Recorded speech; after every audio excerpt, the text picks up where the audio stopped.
Now, problem 1, the bob of a pendulum is made of hollow brass sphere. What happens to the time period of the pendulum if the bob is filled with water completely? And give the reason why. Okay, now see here. Now suppose this is the simple pendulum. Okay, that same pendulum is made of hollow brass. Now this is the bob. Now that bob is hollow. Okay, that bob is hollow means that bob is empty. Okay, that bob is empty. Okay, then we have to find out its a time period of that bob. Okay, if you next time if you have filled the bob with the water. Okay, initially that bob is empty, then find out its a time period when we have to fill that bob with the water.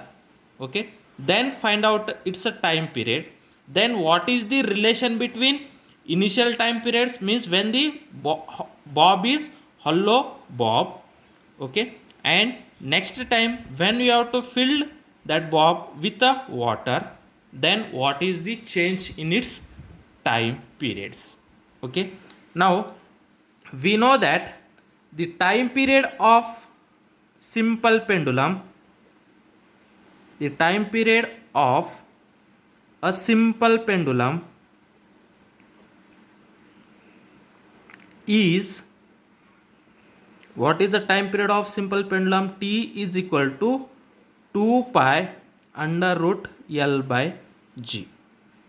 Okay, the time period of a simple pendulum is T is equal to 2 pi by under root L by G. Okay, means the time period, that 2 pi is constant, the time period is depend upon L means length of that pendulum, means length of that string, and acceleration due to gravity.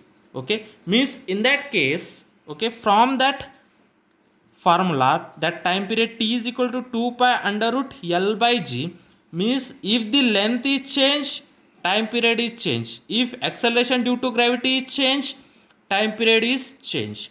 And that time period is not depend upon the other factor. Okay, in that case, initially the bob is hollow brass sphere.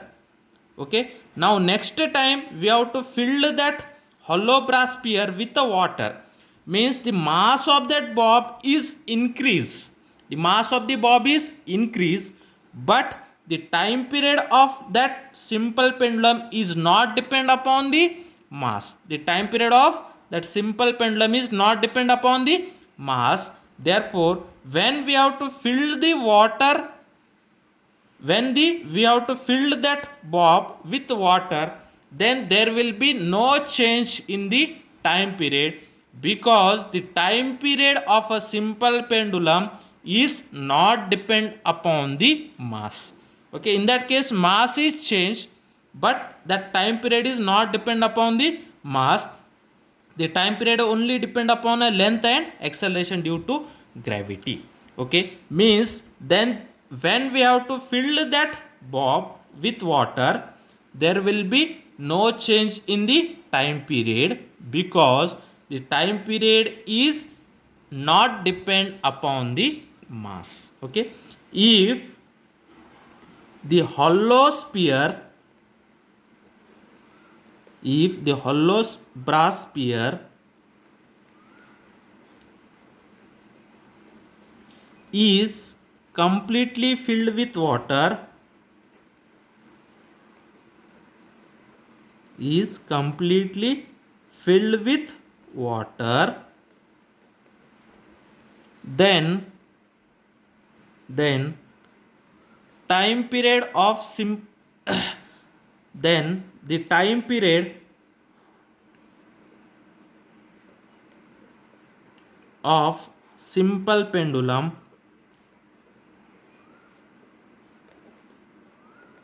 then the time period of simple pendulum does not change.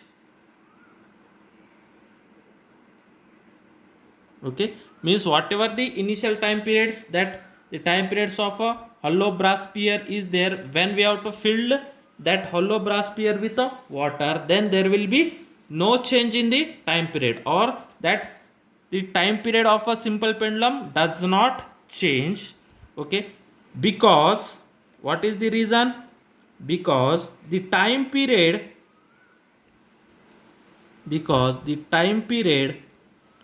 of a simple pendulum, the time period of a simple pendulum is independent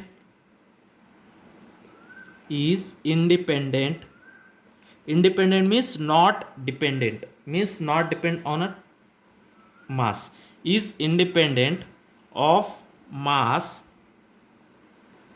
is independent of the mass of the bob. Okay, means in that case when we have to fill that bob with the water, then mass will be increases, but that time period is does not depend upon the mass, therefore there will be no change in the time period. Okay, now next problem, that problem number 2. Okay, that two identical spring of force constant K, okay, two identical spring of force constant K are joined one at the end of the other, means that two springs are joined in a series. Find the effective force constant of the combination. Now suppose this is the one spring, okay, and this is another spring. Okay, now this is the first spring, now this is the second spring. Okay, this spring having a spring constant is K, second spring is also having a spring constant is K. Okay, means two identical spring of constant spring of force constant or spring constant is K, this is also K, this is also K, are joined on at the end of the other, means that are joined in a series. Then find the effective force constant of the combination. Find the effective force constant of the combination. Okay, now in that case what happened, this is opposite to that of which law, that is Ohm's law. This is the opposite to that of Ohm's law. Okay, now when that two springs are connected in series, okay, when two springs are connected in series, then their effective force constant K is given by, okay, when two springs are connected in series,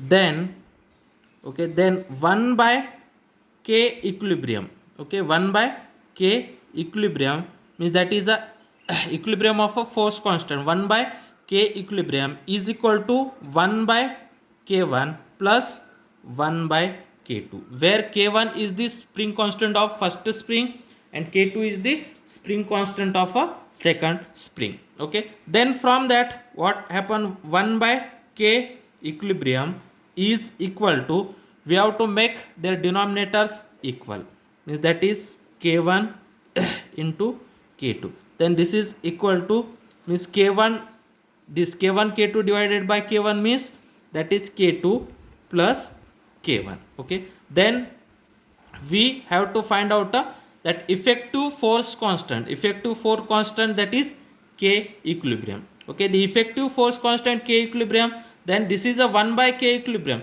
means we have to make the denominator as a numerator and numerator as a denominator. Okay, this implies that K equilibrium is equal to, when we have to make a numerator as a denominator and denominator as a numerator, then right hand side also same change, that is K1 into K2 divided by K1 plus K2. Okay, or this we can write K1 plus K2 divided by K1 into K2. Okay, means this K1 K2 K1 into K2 becomes a numerator and this K1 plus K2 becomes a denominator. Therefore K equilibrium is equal to K1 K2 divided by K1 plus K2. But here, okay, that both the spring constant are K, means K1 is also K and K2 is also K. Here K1 is equal to K2 is equal to K. Therefore, that K equilibrium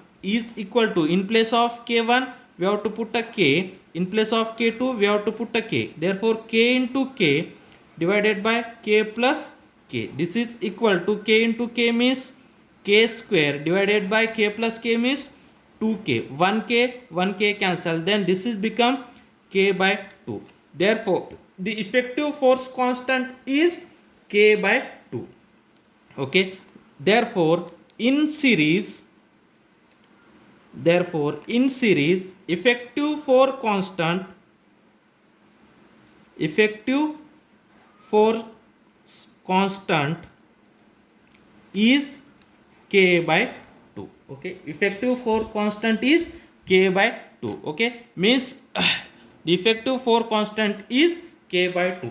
Means when that two springs are connected in series, then the force constant is decreases. Okay, the effective force constant is K by 2. Therefore, when they are connected in series, the effective force constant is decreases. Okay, then we have to see a third problem. Okay, now third problem. What is the third problem? What are the physical quantities having maximum values at the mean position in simple harmonic motion? Okay, at the mean position. Okay, in simple harmonic motion. Now we have to take a example that of simple pendulum. Simple pendulum is a one of the example of a simple harmonic motion. Now this is the pendulum. Now this is the extreme position. Now this is the mean position, and this is also another extreme position. Okay, now this is the mean position.